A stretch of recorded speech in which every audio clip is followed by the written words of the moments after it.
Howdy, howdy, howdy, gang. Yes, I'm Jeff McAleer, back once again as your host here at The Daily Dope, presented by thegaminggang.com, of which I happen to be the Grand Poobah.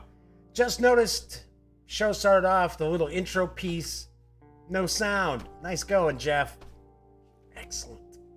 So well done.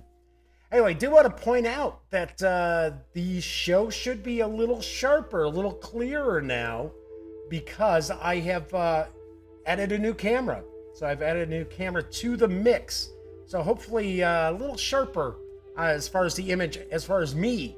So, hey, William McGinnis is popping in, catching the show right off the top. Good to see you, William. Thanks for joining me in chat. So, do want to point out, tonight is Tuesday, August 20th. This is episode 347 of The Daily Dope. Tonight, I'm going to share a bit of a how to play and review Aeon's End from Action Phase Games and Indie Boards and Cards. So this is coming up in just a bit, so stay tuned. Anyway, this is a live stream. This is a live show. So if you're tuning in for the first time, or maybe this is the first time you've actually checked out an episode of The Daily Dope on the Gaming Gang channel, gotta point out, this is very, very casual. I just pretty much talk about tabletop gaming news, do some reviews, do some unboxings, talk about RPGs, do page-throughs of RPG books, so on and so forth. But as I mentioned, very, very casual. It is not rocket surgery, as I like to say. But because this is a live stream, chat is available on YouTube. It is not on screen. It's one of the ways that I kind of keep some of the stranger commenters at bay, but I do pay attention to the chat. So if you'd like to say howdy, or maybe you've got a question, or maybe there's something about Aeon's End you want to get a closer look at or have a question about, by all means, please chime in. I will respond. So audio should be a little bit different today too from here on out. So anyway, Dan from No Enemies here is popping in as well. Good to see you, Dan. Thanks for joining me. And thanks for including my little video in No Enemies Here this Saturday over the weekend as well. Much appreciated. So I do want to point out, of course, yes, there was no show last night. There was a change of plans as far as celebrating my nephew Cameron's birthday. So, of course, I'm told about it like Sunday night, but it was no big deal. So I was able to, so I just didn't do a show yesterday. It's not going to be the end of the world.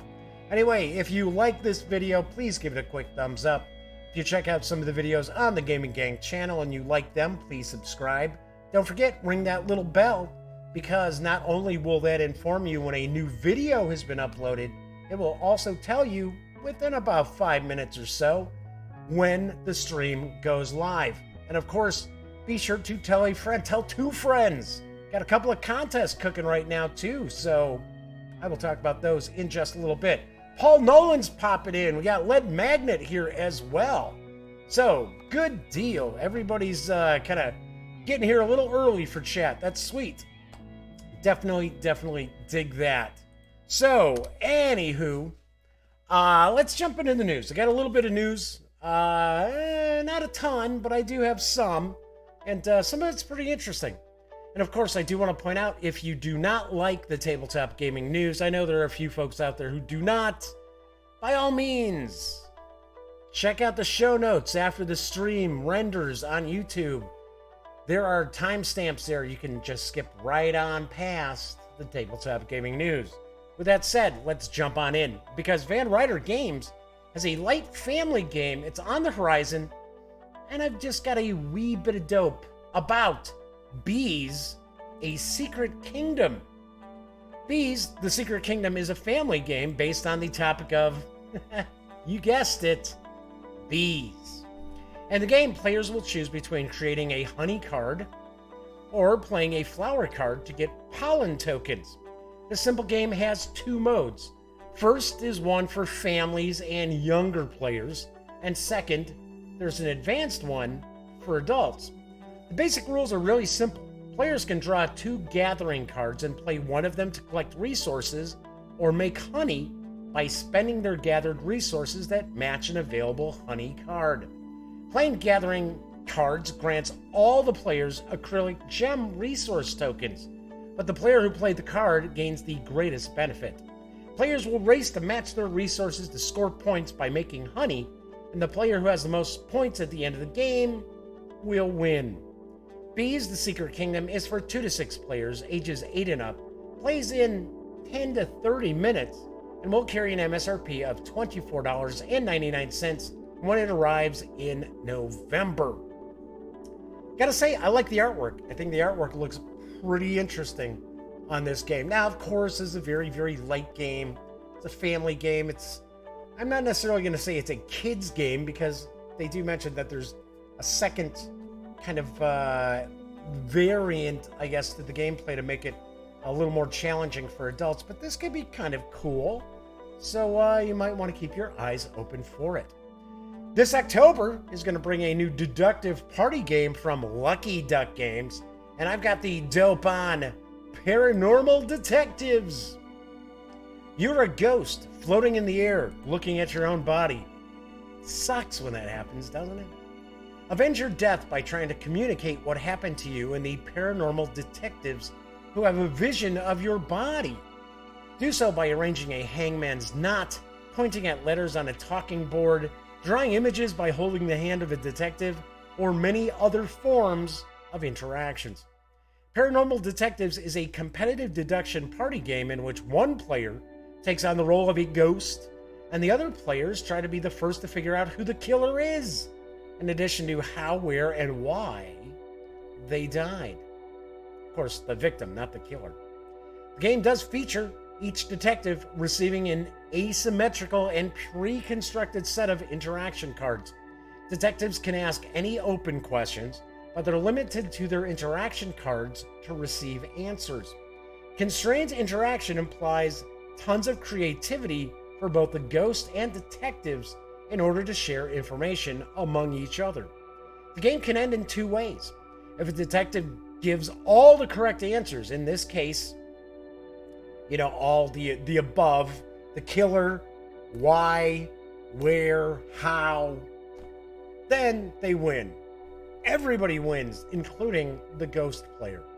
If all the detectives run out of interaction cards, in this case, if no one has guessed everything correctly, then whoever guessed correctly the most is the sole winner of the game. Paranormal Detectives is for 2 to 6 players, ages 12 and up, plays in around 45 minutes, and will carry an MSRP of $39.99 when it arrives on, amazingly enough, my birthday, October 24th. Pretty sweet. I wish there was more I can share about this. There's only the box cover. I did see on Board Game Geek there were some photographs from like the UK Game Expo, but they were not being shared by Lucky Duck Games. They were actually somebody's personal photography, so couldn't use that. But this does sound kind of interesting, especially if people like party games. Jorge Rodriguez has popped in, as well as Bones. Bones is here too. So there you go. So Dan says they don't like party games. Is it because he's a miserable wretch? I'm not a big fan of party games either. There are some that I really do like Wits and Wagers. Wits and Wagers Vegas I really like.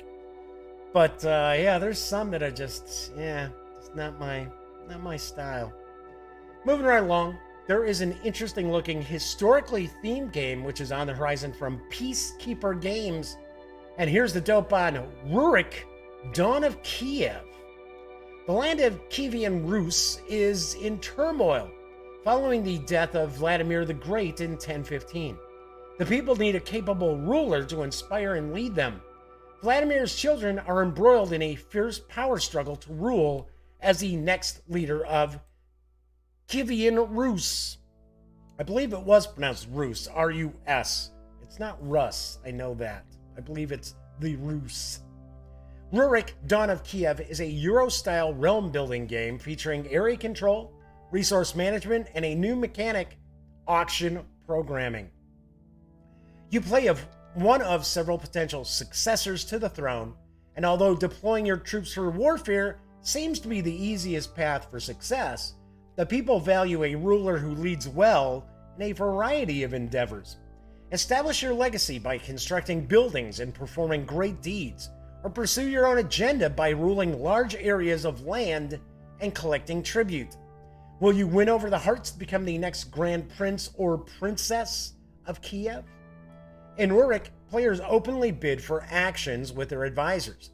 Stronger advisors earn greater benefits at the cost of performing their action later than other players.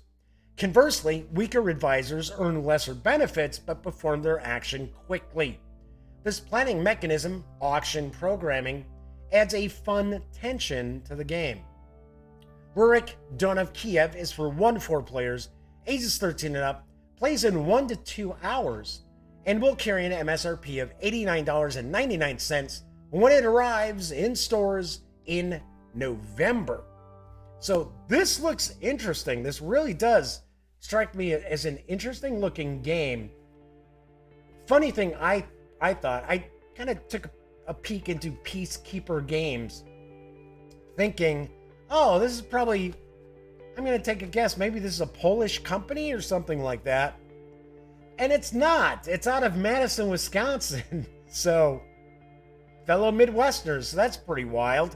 Do want to mention also that there are some Kickstarter editions of Uruk, Dawn of Kiev that are still available as well from Piecekeeper Games. I'm not sure how many. I just noticed on the website that they did mention they still had some available, as opposed to the retail version, which will arrive in stores in November. All right, so if you're a fan of Dungeons & Dragons, as well as Eberron, you're going to be happy to learn that setting is making a return for Wizards of the Coast. And I definitely need a sip here. It's kind of dry again down here. Plus, still have this nonsense with the sinuses. And Pinky has decided to come downstairs and complain. Relax there, Pinko. Goofy cat. Anyway, here's the dope on Eberron, Rising from the Last War. It's kind of an odd kind of subtitle to it. Eberron is back. This campaign sourcebook provides everything players and dungeon masters need to play Dungeons & Dragons in Eberron. Welcome to a war-torn world filled with magic-fueled technology, airships, and lightning trains. A plane where noir-inspired mystery meets swashbuckling adventure. Will Eberron enter a prosperous new age, or will the shadow of war descend once again? Players can drive straight into your pulp adventures with easy-to-use locations, complete with maps of floating castles, skyscrapers, and more. They can explore Sharn, a city of skyscrapers, airships, and noirish intrigue, and a crossroads for the world's war-ravaged peoples, or venture into the mist-cloaked Mournland, a corpse-littered land twisted by magic, where adventurers must confront horrific monsters, both from the world's devastating wars. Players can flesh out their party with a new D&D game element called a group patron, a background for all of your characters. Also get ready to explore 16 new race/sub-race options. They weren't using the term race anymore in D&D. Maybe I'm wrong. Including dragon marks, which magically transform certain members of the races in the player's handbook. Finally, there is the Artificer, the first official class to be released for 5th edition D&D since the player's handbook. With this new character, players can use magic and invention to meld and craft objects of wonder. Like many other D&D hardcover releases, an alternate art cover with a distinctive design and finish will be available exclusively in game stores for fans and collectors alike. I did not have an exact page count, but I'm going to take a guess. We're probably going to see around the usual, say, 240 pages. That's going to be my guess. But the standard edition of Eberron, Rising from the Last War, will carry an MSRP of $49.95 when it arrives on November 19th. Do have to point out, too, I noticed the alternate cover that they've got is not from, Hydro 24, who's been doing a lot of the alternate covers, which I'm not necessarily hugely a fan of that art style. I do definitely like this alternate cover a lot better than most of the Hydro stuff. Not to knock Hydro, just saying that artwork's not necessarily, my bag of tricks. All right, so for my final news piece, I do want to mention today marks a special day for the Cthulhu mythos. And what better way to mark the occasion of H.P. Lovecraft's birthday than to check out the new 5th edition compatible sourcebook, Sandy Petersen's Cthulhu Mythos. Here's the dope. Sandy Petersen's Cthulhu Mythos is the most comprehensive guide to including Lovecraftian elements in your role-playing game, written by the author of the groundbreaking Call of Cthulhu role-playing game. Using role-playing game a little too much in that sentence there. This massive tome contains over 100 monster stat blocks, dozens of which are Cthulhu Mythos monsters that have never been described for 5th edition Dungeons & Dragons, including new rules for interacting with 25 different Great Old Ones and Outer Gods. They are much more than a simple encounter. This is much more than a mere bestiary, however. Inside you'll find new rules for insanity and dreams, 40 new spells, and 30 rituals, a new magic rule set, dozens of Mythos items and artifacts, dozens of Mythos cults detailed, and 4 new player races from Lovecraft's universe.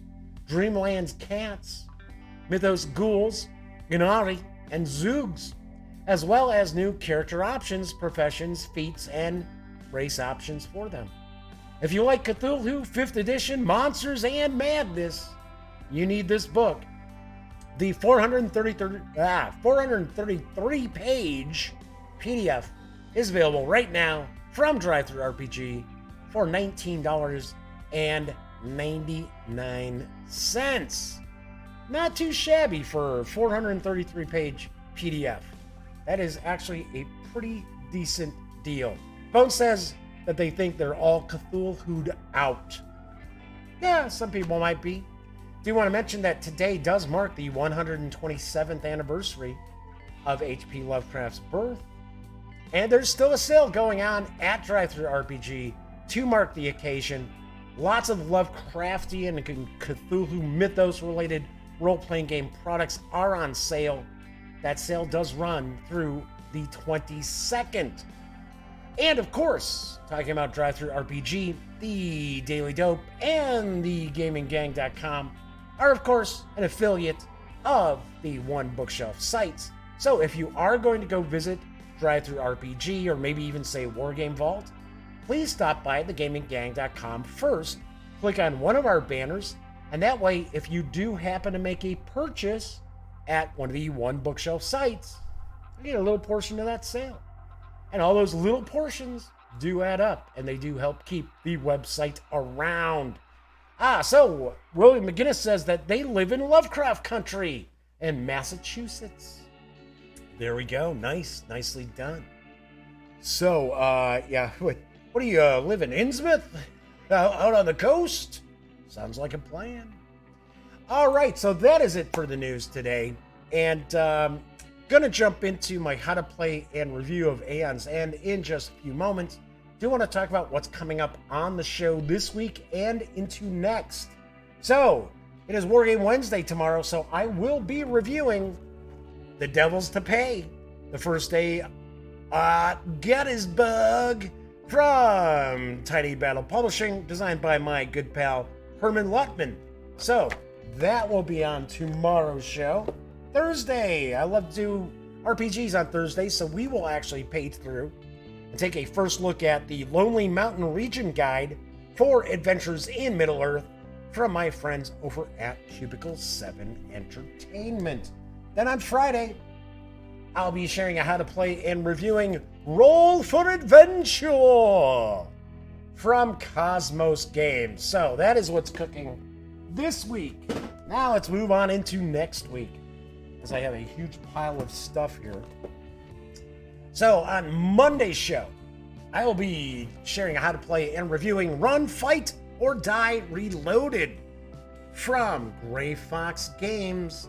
So, interestingly enough, this is kind of a streamlined edition of Run, Fight, or Die, but it comes in a much bigger box, and there's much more stuff in it.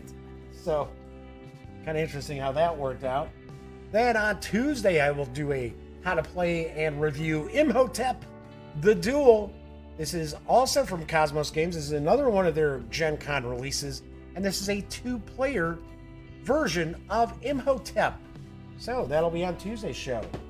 And next week's Wargame Wednesday, I will be reviewing Richard III from Columbia Games. Yes, this is one of their Fog of War block war games. And they just ran a Kickstarter to fund the digital edition for PC and Mac. So pretty sweet. So lots of reviews next week, because on Thursday's show, I will be reviewing both the Agent's Handbook as well as the Handler's Guide for, yes, Delta Green, the role-playing game. This is the slipcase edition, the special collector's slipcase. So that'll be a week from Thursday. And then a week from Friday, yes, yet another review. I will do a how to play and review Kamigami Battles. Yes, the Battle of the 9 Realms. So this will be a week from this Friday. So lots cooking, lots going on. Bone says, how do you learn all these games? That's what the weekends are for, man. How do you think I spend my weekends? We're usually playing games at least 8 to 10 hours one day of the weekend. Sometimes Saturday, sometimes Sunday. All depends. So Kamigami looks so risque. Yeah, Kamigami's got some fan service going in it. I will admit that. It's not as risque as Dynamite Nurse, which is another title from Japanime Games that I will be taking a look at in the very near future. So that's what's cooking this week and next on the Daily Dope. So, gonna jump into my how to play and review in just a sec. Do want to also point out, if you're familiar with the show, if you're familiar with the website, then you already know the Gaming Gang and the Daily Dope are pretty much not-for-profit endeavors. So if you like the site, if you like the show, if you like the channel, please consider making a small donation to Lil Bub's Big Fund and the American Society for the Prevention of Cruelty to Animals. Lil Bub's Big Fund does provide funds, grant monies, to organizations that are caring for special needs animals who are awaiting adoption in the United States. So these animals might be a little older, or they might have mobility issues, they might be blind or deaf, or require medications. They could have a disease such as, say, like feline AIDS. Well, I think it's feline HIV is what it's really considered, or feline leukemia. Regardless, these pets still deserve to find loving homes, and that's what Lil Bub's Big Fund is all about.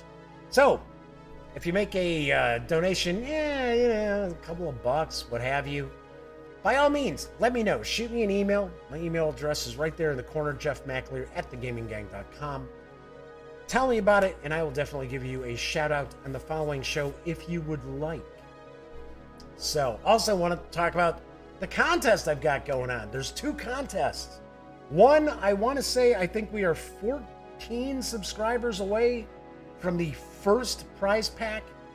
I have a Pathfinder 2nd Edition prize pack in PDF that I'm giving out to, you just have to be a subscriber, nothing else. There isn't any other catch to the contest. For every 65 subscribers beyond 1,600 by September 5th, I will be awarding 1 prize pack, which will include the 2nd Edition Pathfinder Core Rulebook, the Bestiary, as well as the Fall of Plaguestone, which is a self-contained adventure, as I mentioned, all in PDF. So, for every 65 subscribers I get over 1,600, That's a prize pack. So we're about, I think we're 14 away from the first one. And that contest does run through September 5th. I will announce the winner on September 6th. Then I also have, for followers on Twitter, if I hit 5,100 followers, so I want to say I'm about 170, 165, something like that away, I will actually be awarding the wooden Evertree for Everdell, as well as a brand spanking new copy of the Pearlbrook expansion for Everdell, and of course it is also the collector's edition. So this is a prize pack together. I only have one available, and in order to get in the running, what you need to do is there is a tweet on my Twitter feed that I retweet it every day, but as long as you retweet that and you share in the retweet why you love Everdell, you're in the running. But you have to live in the US or Canada. So I do have to point that out. And once again, I have to hit 5,100 subscribers. That is September 8th that contest runs. And if I get the 5,100 subscribers, I will announce the winner on September 9th.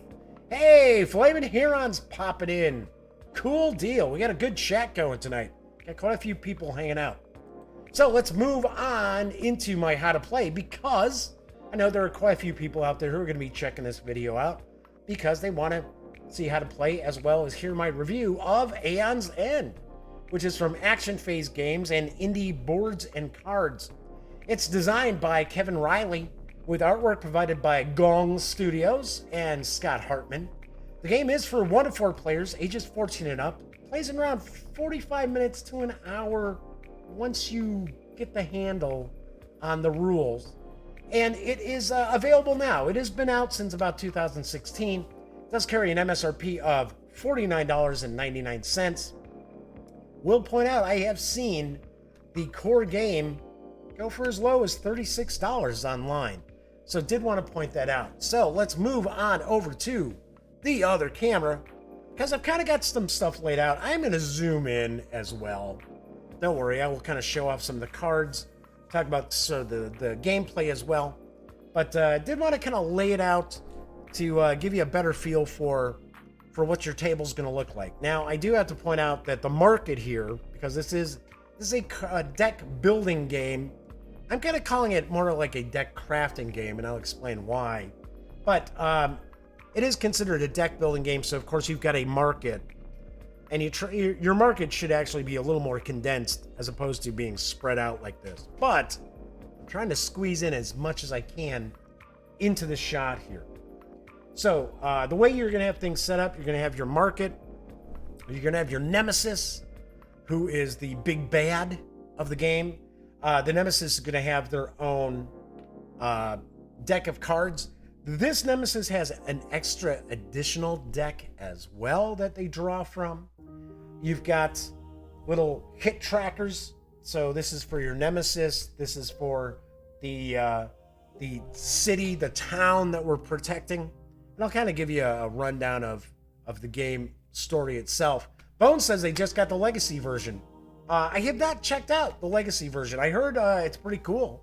Looks pretty sweet. So anyway, so we've got the trackers. You're going to have your own player mat for your breach mage.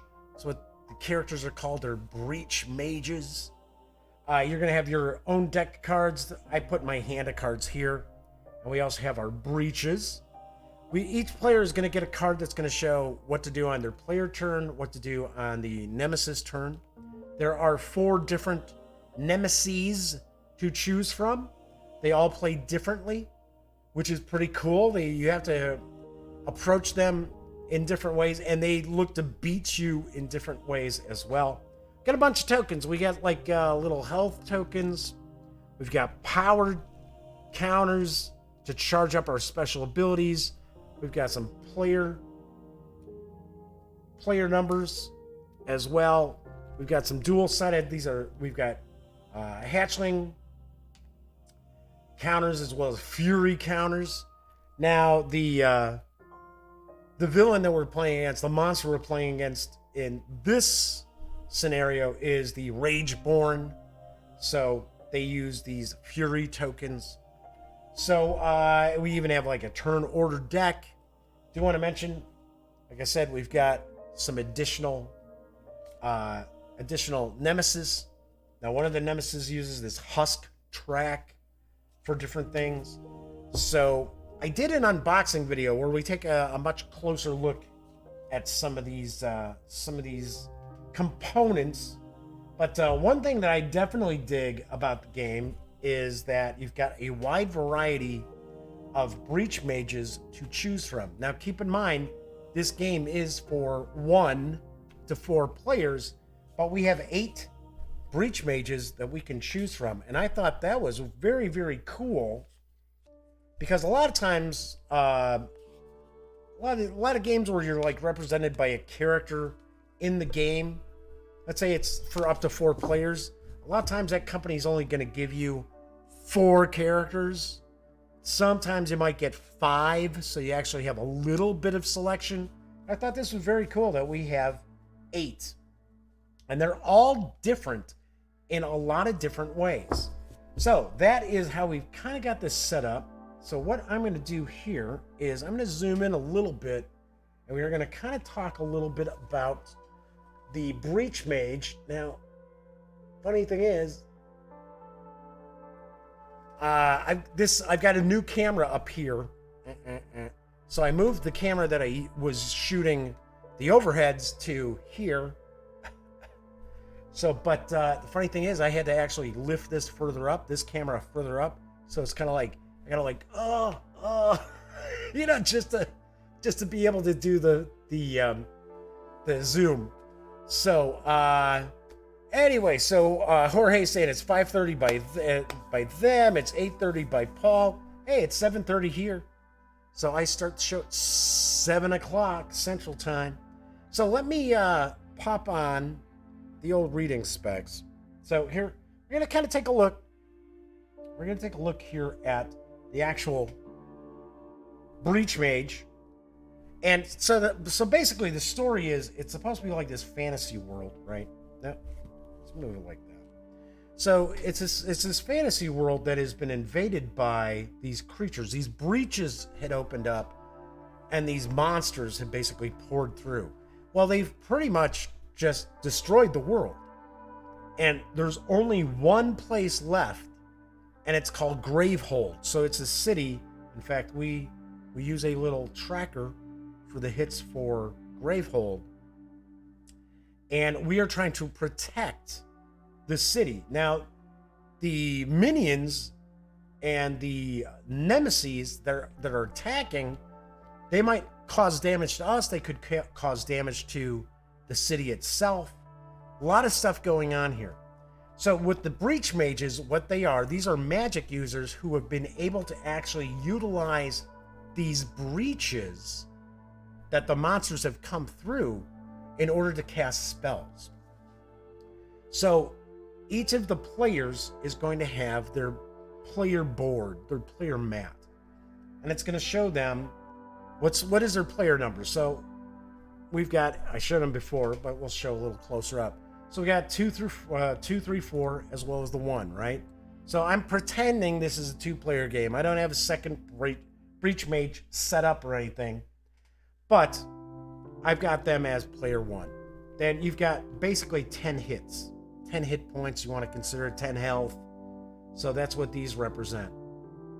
Now, if you wanted to, I'm sure you could just place these as you take damage instead. But the way it's supposed to be set up is you have your 10 points here. That's going to be available to you. Then it's going to tell you what is your starting hand of cards. Now, one of the cool things about Aeon's End is that it's actually set up for you to actually learn the game right out of the box. So here we see it says stop. Do not shuffle this deck, because you're going to utilize this deck in the tutorial. Now, of course, like a vast number of deck building games, yes, you're going to have randomizer cards. You're going to have various different decks of cards. The nemesis all have their own decks as well.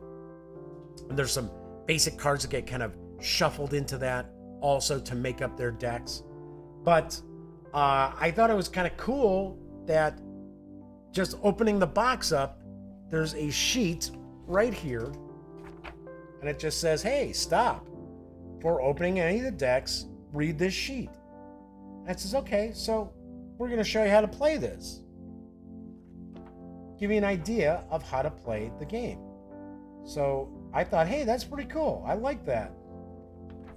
Now, granted, it's not going to tell you everything, but it gave you enough of an idea where it's sort of like, oh, okay, we can kind of jump in and start playing it.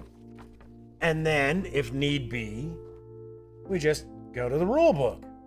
And the rule book, I will admit, there's quite a bit to this rule book, considering that, this is a deck building game. Usually deck building games don't have really long rule books. Now, granted, I think it's 20 pages. Yep, 20. But there's still quite a bit.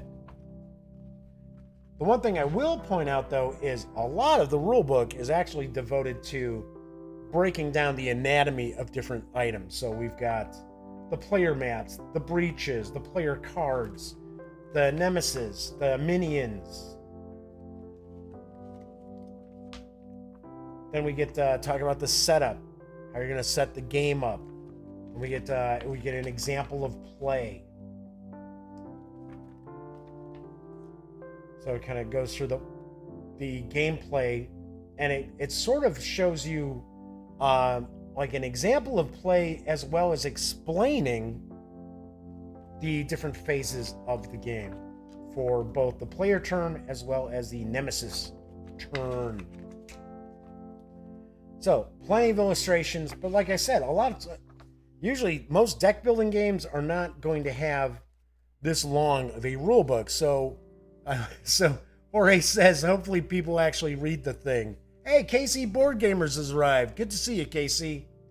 So, rulebook's really nicely put together. There are a couple of aspects to it where it was sort of like I had to search around a little bit to find certain things. Not terribly. It's not as if it's like not intuitively put together. It was just there were a couple of examples. One was like the breaches. How the breaches are a little bit different, because one thing, you got to actually look close at your player board, is you have 4 breaches. Now, well, for an example, this character has access to 4 breaches, and you need to have open breaches to be able to cast spells. But if you have to look close to see, because these breaches could be in different positions, and I'll explain how that works in just a few minutes. But that was one of the aspects that I had a hard time figuring out, trying to find, and what everybody's starting health is. I was like, okay, so where's that at? Because it's not on the character here. It doesn't talk about with the character.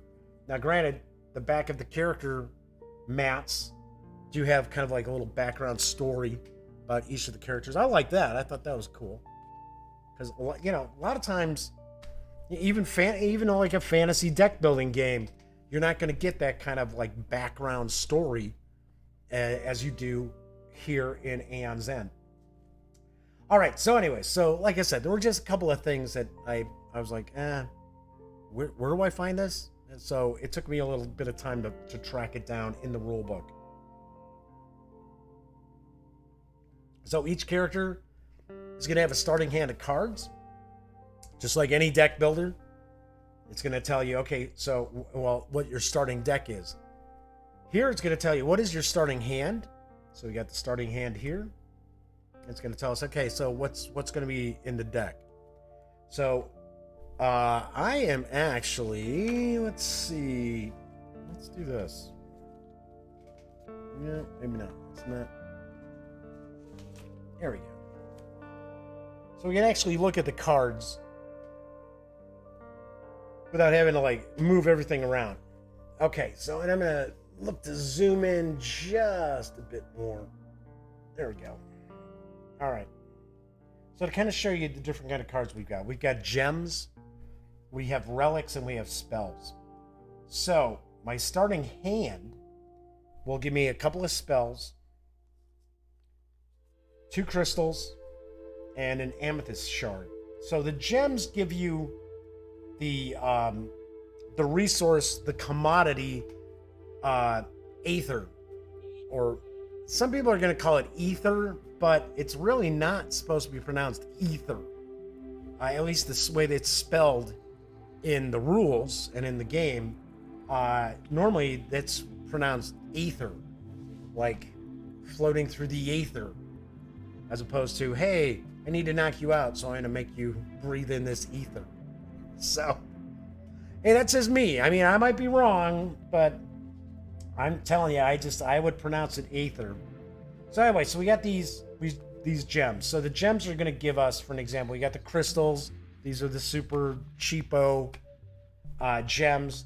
So we gain 1 aether. So we've got 2 of those, so that's 2 aether. And then here we get the amethyst shard, which is gain 1 aether. Any ally may draw a card and then discard a card in hand.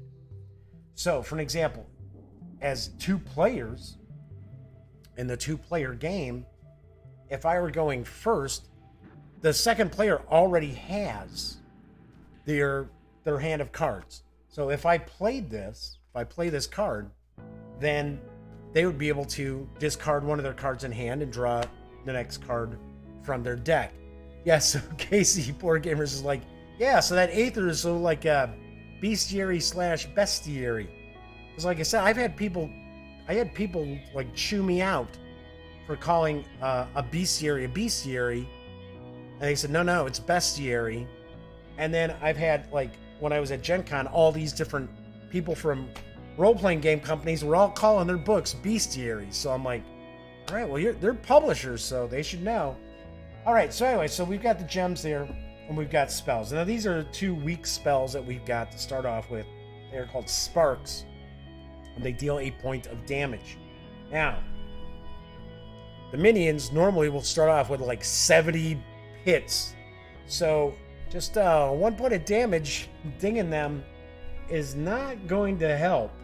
It's going to take forever to be able to knock out that nemesis. I called it a minion, right? I meant to say nemesis. So we've got that. So this would be my hand. Then this is what's left in my deck. What's left in my deck are going to be all crystal cards. So I already know what's going to be my hand next turn. So then, these are the cards I have available to me. So we also have the market. So we'll look at some of the market cards. And so for an example, we've got Jade, which is gain 2 aether. And it would cost us 2 aether to purchase that. Then we've got another gem, Griswood Amber. Says when you gain this, you may place it on top of your deck, and when you play it, you're going to gain the 2 aether. Diamond Cluster. So just like, all right, come on, what's up with this autofocus here? Let's go. Focus in. Oh, come on, you stupid camera. There we go. I don't know. Might not be keeping this camera for the overheads. I might be switching things around. Because I certainly do not want to have to be messing around with the autofocus like that. I will point out that this camera is a little bit older that I'm using for the overhead. Whereas the one that I'm using for this shot is a much newer camera. So anyway, so we got the different gems. Then we got relics. So then we got the relics here. So we got the relic focusing orb. So it allows us to focus on a breach, which I'll explain in a moment. Or you can destroy it, the card, and Gravehold will gain 3 life. And trust me, this gets pounded on a lot. So, and there aren't a lot of ways for you to be able to heal in this game. So we got the Mage's Talisman. So that's another relic. Gain 1 charge. Any ally gains a charge. I'll talk about what charges are in just a sec. A Spectral Echo. Now we're moving into spells. So it's deal 2 damage and destroy a card in hand. Essence Theft. Deal 3 damage. Discard a card in hand. If you do, any player gains a life. So here, this is one way to get a little bit of healing going. We've got the Wildfire Whip, which while prepped during your main phase, you can spend 2 Aether to cast any player's prep spell. And when this is cast, it will deal 4 damage. Then we've got Planar Insight. Deal 2 damage, deal 1 additional damage for each of your open breaches. So, once again, those are the cards that are in the marketplace for this game. There are other cards. There are a lot of other cards that you can utilize in the marketplace. So I'm just giving an example. That's how you're going to set up the tutorial game. That's what you're going to have available to you. So let's get rid of this again. And I'm going to move this down a little bit. We're going to talk a little bit about breaches. So as I mentioned, your player mat's going to show the breaches you have available to you. So there are some that do not actually have an open breach. So normally the breach mage is going to have an open breach, and then they're going to have 3 closed breaches in some, basically in some kind of arrangement here. So you see here at open breach, that's where you can cast spells from. So as an example, in my hand, I've got the Spark. Remember, I've got Spark, I've got the Amethyst Shard. So one of the things I'll do is I will prep a spell. And of course, I would probably, put it above it. But because we're zoomed in, I want to be able to show this off. So I would prep that spell during my player turn. And each of the players, as I mentioned, is going to get a card that's going to tell them, hey, these are the things that you can do on your turn. Now, to cast a spell, you have to have a spell prepped. So you don't get to cast a spell until the next time it's your turn. So I thought that was pretty wild. I like that. Anyway, things you can do in your main phase is, for an example, you can prep a spell to a breach. You can play a gem or relic card. So, of course, I would be playing these 3 cards, which would give me 3 Aether, right? I have another spell here, but I don't have another open breach. But what I can do is, if I don't want to actually purchase cards from the marketplace, I can actually spend my Aether to focus. And what focusing will do is, if you look, you'll see there's a circular arrow coming around here. And depending on what your character's mat shows is how you're going to line these up. So it's showing here I could focus, say for an example, I can focus this breach here and spend 4. Well, I don't have 4. This would be 3, this would be 2. I could actually conceivably open this breach by spending my 3. So that's what I'm going to do, because this is almost ready to be opened up.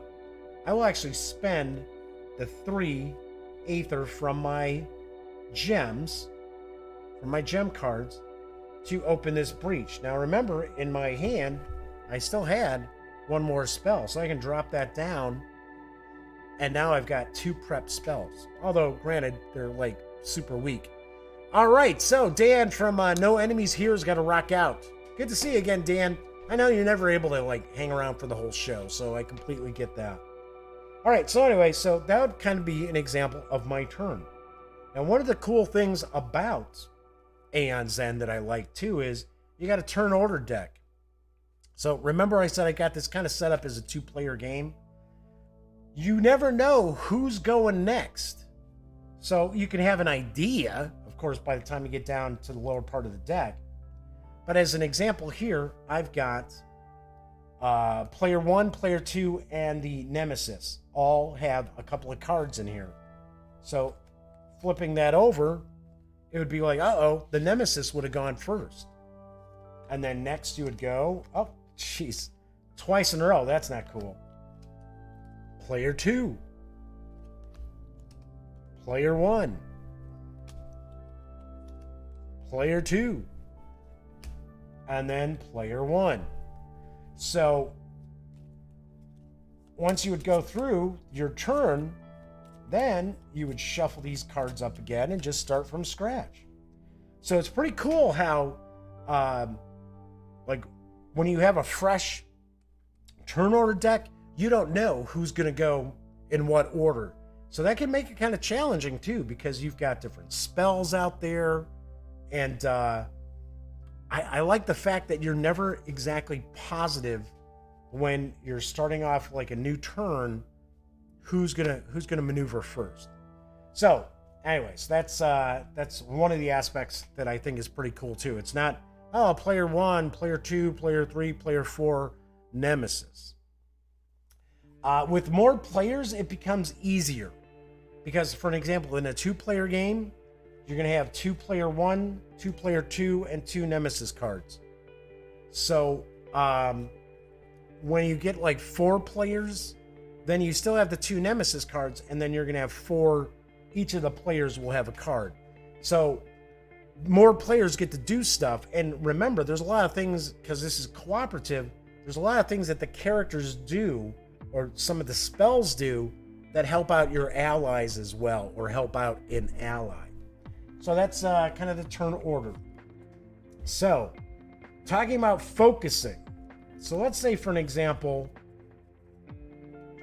this started off like this, where it would cost, it's going to take a lot to open this up. But the thing is, remember, we want to be able to try to open these breaches up so we can cast more spells mainly as quickly as we can. But one thing that's kind of cool is, let's put it to 3. No, we'll keep it at this. All right, so another thing you can do is you can focus. So you can focus a breach. So focusing a breach would cost me 2 Aether. So let's say that's what I spent my cards on, right? And then I rotate it 1. Now, granted, I have not opened up that breach, but because I did focus on a breach, it allows me to cast a spell from it. Now, what'll happen is, remember, as I mentioned, these spells won't activate. I can't cast these spells until it's my turn next. I don't have to cast a spell that's in an open breach. I can hold on to it. I can say, oh, you know what? This isn't exactly the best time for me to cast that spell. I'm going to hang on to that. But if I cast a spell from a focus breach, if I prep the spell there, I have to cast it. Other thing that's kind of cool too is when you're casting your spells, you can cast them in any order. So that's something to keep in mind as well. So I'm going to zoom back out a little bit. And so let's say I've got these spells out here, and then I take my 2 cards or 3 cards I had, and they go into my discard pile. So now I've got my deck, which I know you're gonna take 5 cards to build your hand each turn. I know I've got 5 cards here in my hand. So my next turn I'm gonna have 5 crystals. So basically what's gonna happen here is I'm going to spend my 5 crystals on my next turn. Hey, Xelair X1 is in chat. Good to see you, X1. So anyways, so I know I'm going to be able to spend 5 Aether on, maybe I can pick up some gems that are going to give me more Aether when I use it. Maybe a Forcus. Why do I keep saying Forcus? Focusing Orb. And I need a sip here. Like, focusing. So, when you buy, like most deck building games, I might as well do this like this, my discard pile. Whenever you buy something, it's going to go into your discard pile because you're not going to get immediate access to using that card. Now, there are some cards that will allow you to put it like on top of your discard deck. But the aspect of this game that I wanted to point out, that I call it more like a deck crafting game than a deck building game, is because you will not shuffle your deck. So as an example, let's say I spent the 5. So let's say I got a Jade, and I got an Amber. Now, early on in the game, it's not going to matter that much. But as you continue to play, what you'll end up doing is the 5 cards that you end up playing, or whatever cards you end up playing in your turn, you will actually put in the order you want them to be in. So as an example, let's say that I had...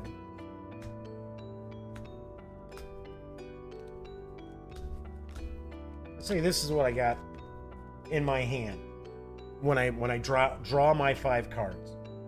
So I've got a couple of crystals, I got a Jade, I got a Spark, and I've got the Amber. Well, you'll have some cards that will kind of have a combo effect. So when you get cards like that, you want to try to stack them together. So as an example here, I might want to try to make sure that I put the Amber and the Jade together to give me more buying power, as opposed to just having it kind of sorted out like this, where it's like maybe I get Spark, Crystal, Amber, Crystal, Jade. Well, it might turn out that I get it like this, where I'm pulling 3 more cards to make my 5 cards. So that's one of the aspects that I thought was interesting of the game, is that you do not shuffle your deck. You're not going to shuffle your deck at all, ever. And it's something that you have to continually remind some of the players to not be doing. Do not be shuffling your deck when you get your deck back from your discards. So, as an example, let's say I would say, all right, go like that. I get my deck back, and it goes like this. Now, when you cast a spell during the casting phase, which is the first phase of the player turn, that automatically will go on top of your discard pile. Goes into the discard pile right there. You've got some spells that'll say that when you prep the spell, it does something. You've got the ability to discard cards. So of course, like any deck building game, you've got those crappy, cheapo early cards that you're going to want to burn. You're going to want to burn them, get them out of your deck, because of course you're culling your deck so that you're pulling out more and more powerful cards. So that's an aspect that I dig as well. So let's kind of talk a little bit here about the Nemesis. So with the Nemesis, so for an example here, we've got the Rageborn, and the Rageborn will get these Fury tokens. So whenever it's the Nemesis' turn, it basically tells you what you're going to do. So it says here, Unleash means Rageborn gains 1 Fury token. So each of the Nemesis are going to have their own deck of cards. And depending on the number of players is going to determine how many cards are in this deck. So you're going to have cards that are specific for that Nemesis, plus like some basic cards that kind of available to all of the different big bads. So anyway, you're going to build a deck, and you're going to build it in tiers. So as an example, if anybody's played Dawn of the Zeds, when you're building the deck, you have certain things that are happening in different portions of the deck. So basically what happens is the cards become more difficult to overcome. The challenges become more difficult as you're playing. So we've got the actual Nemesis deck, and the Rageborn gets a strike deck, which has some pretty nasty cards in it. So effectively, anytime it would be the Nemesis turn, with the Rageborn here, say it comes out, oh, it's the Nemesis turn, we're going to draw a card. So it's going to say, Slaughter, attack. Counts as an unleash, so that means we're going to put another fury token down. So now they've got 2. That says Gravehold suffers 3 damage. All right, so we would drop this down to 27. And that's what happens for the Nemesis turn. Then we'd go, okay, well, whose turn is next? Oh, it's player 1. Player 1 does their thing. Then it's like, oh, player 1 goes again. Then we go, oh, player 2, cool deal. Oh, and then the Nemesis. Nemesis goes again. So it'll have like additional rules or special rules or setup information about the Nemesis on the card. And they get a bit of a story here on the back, and then they get some setup information. So for an example, the Rageborn here, it says additional rules. It says when Rageborn strikes, resolve the following order. Draw a card from the strike deck, right here, and resolve it. Shuffle that card back into the strike deck, and the Rageborn loses 3 Fury tokens. At the end of the Nemesis turn, if Rageborn has 4 or more Fury tokens, it strikes once. So right there, it's telling you what you need to do.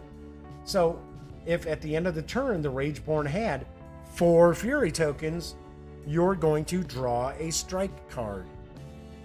Strangely enough, the way these rules are presented, right here, this should have gone at the end of the Nemesis turn, should have been up top here, talking about when it strikes. But there are other ways for it to strike too. If I remember right, there's some Rageborn cards in here that also tell you about striking. But we also have a Nemesis turn card here as well that it tells, what do you do? Okay, draw a card from the Nemesis deck. If it's an attack card, resolve the effect. If it's a minion card or a power card, it will actually come into play. So kind of give me an idea. Here we go. There's a minion. The Haze Spewer. So as opposed to this just being a one-time thing, this will actually come out and it will stay in play. And as we see, it's got 5. So that means it's got 5 hits. So in order to get rid of this minion, we have to do 5 hits of damage to it. Cumulative, right? It's not like Magic where it's like, oh, we only did 2 points, and at the end of the turn he's back to 5. No. So, but then it's going to say this is a persistent creature, and it says Gravehold suffers damage equal to this minion's current life. Then the minion suffers 1 damage. So then we also have powers. So for an example, here's a power. It says the player with the most prep spells suffers 2 damage for each of their prep spells. So some powers will stay out as well, and they'll tell us what do we have to do to get rid of that also. So like I said, the minions are all different. They have different approaches as well. So what happens is you continue playing until a few different things could take place. You could, hopefully, keep your fingers crossed, you can pull this off. You can bring the minion down to 0. 0 hits and you win. If the... Did I say minion? I meant Nemesis. I keep screwing up and calling Nemesis minions and minions Nemesis. The Nemesis, you win if the Nemesis deck runs out of cards. And you still have points. You still have hit points available to Gravehold, the town. And you still have characters that still have hits as well. So those are the 2 ways for you to win. Now, you can lose, of course, by Gravehold going down to 0 hits. You can also lose if all the players lose all of their hits. Now, there is no player elimination in the game, but they have what's known as being exhausted. So if you're exhausted, it means you have no life points left. Now, you can continue playing, but tough things start happening. So if you have exhausted players or exhausted characters, you'll actually have some options of what you can do during the Nemesis turn. And it could be that you do 2 unleashes, or you do double damage to Gravehold, or you can have a breach get destroyed. So there's a lot going on in this game. Another thing that I'll mention is each of the characters has their own unique ability, and we see that you have to power it up, which are these little counters here. And for an example, this Breach Mage, his special ability is the Ethereal Wand, activated during the Nemesis draw phase. When a Nemesis attacker power card is drawn, but before it's resolved, you may discard it. It has no effect. Now I can charge this up.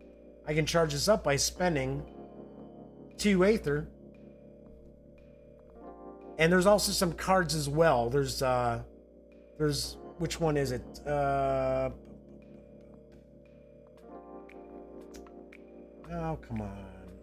Is it the Shard? I think it's the Shard. No, that's the one where the ally gets discarded. Oh, here we go. It's the Mage's Talisman.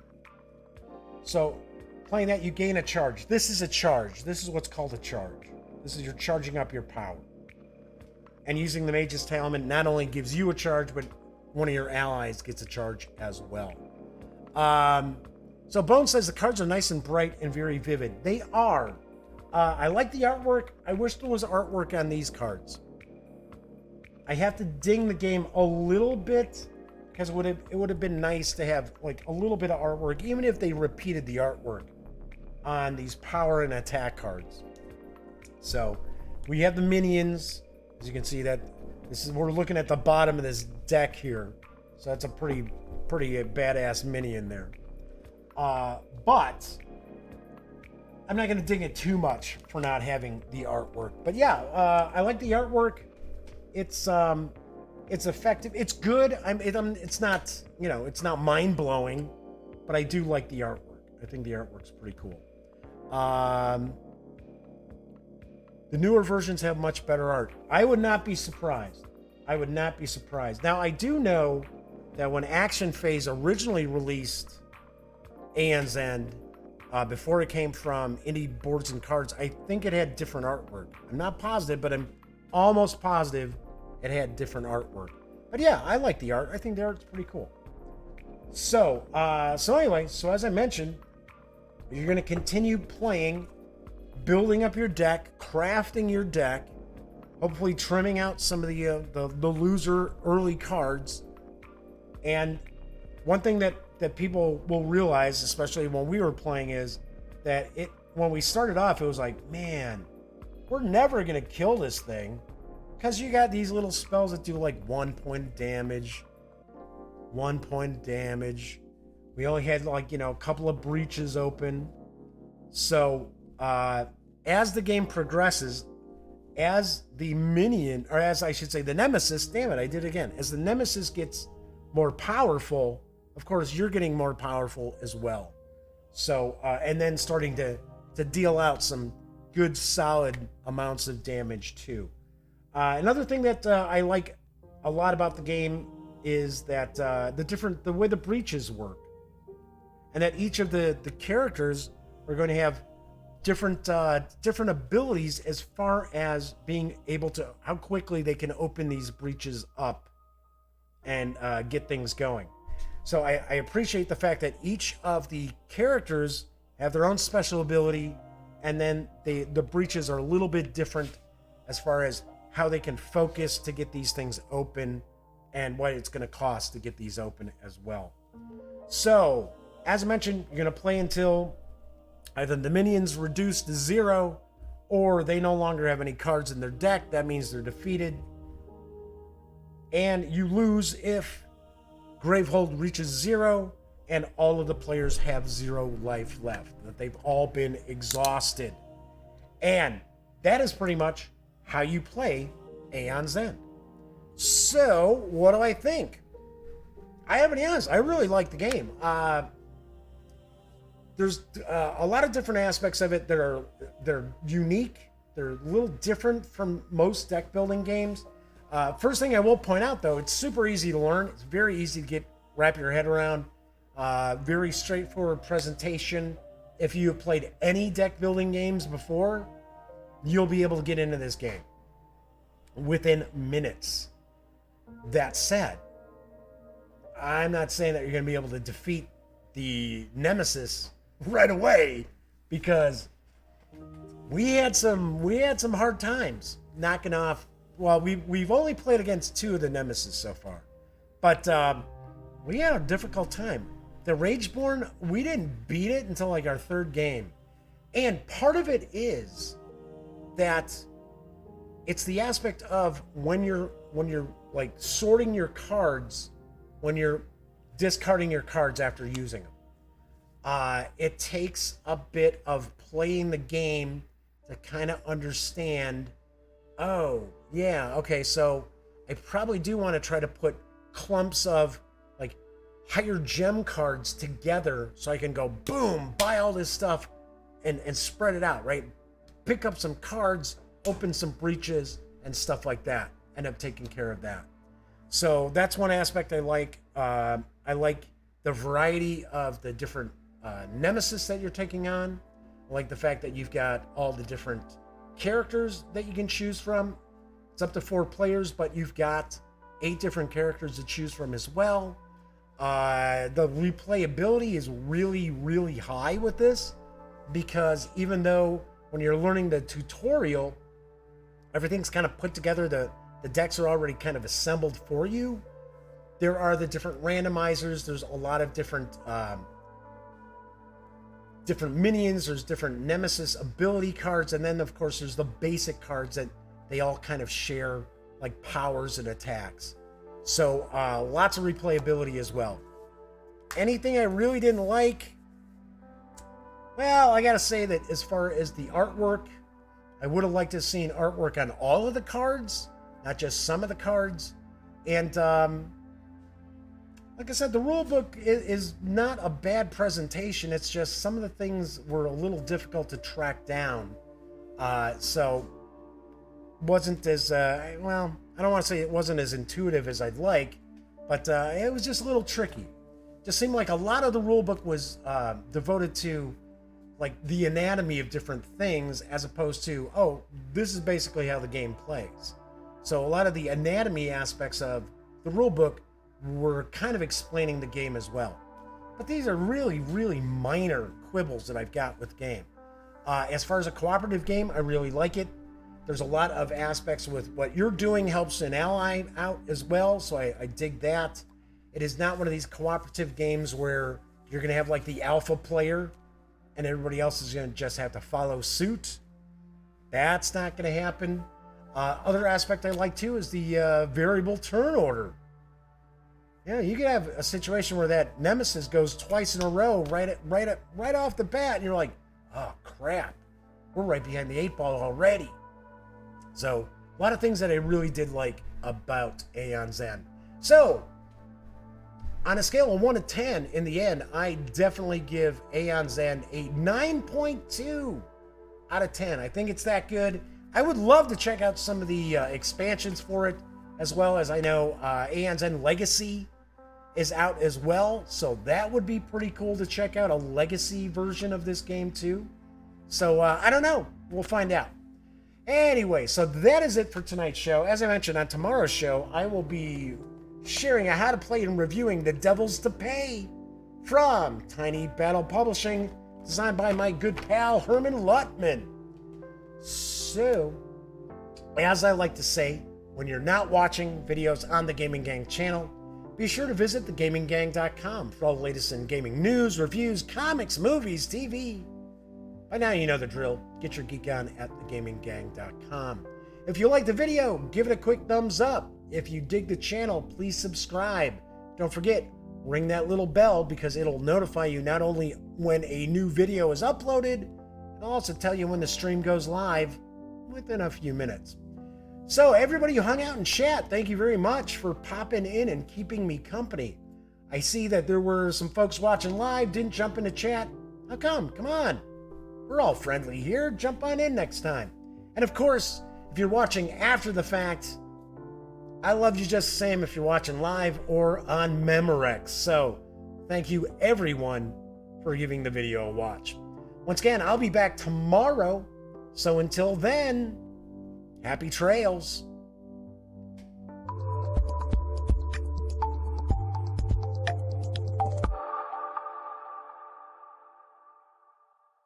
Thanks again for watching The Daily Dope, presented by The Gaming Gang. If you like this episode, be sure to give it a quick thumbs up. And if you dig the channel, please subscribe. If you'd like to check out our previous episode, click right here. And if you want to check out a somewhat randomly selected episode, give a click right down here. It'll be like opening a box of Cracker Jacks. You just don't know what you'll get. Once again, thanks for watching, and I'm Jeff McAleer.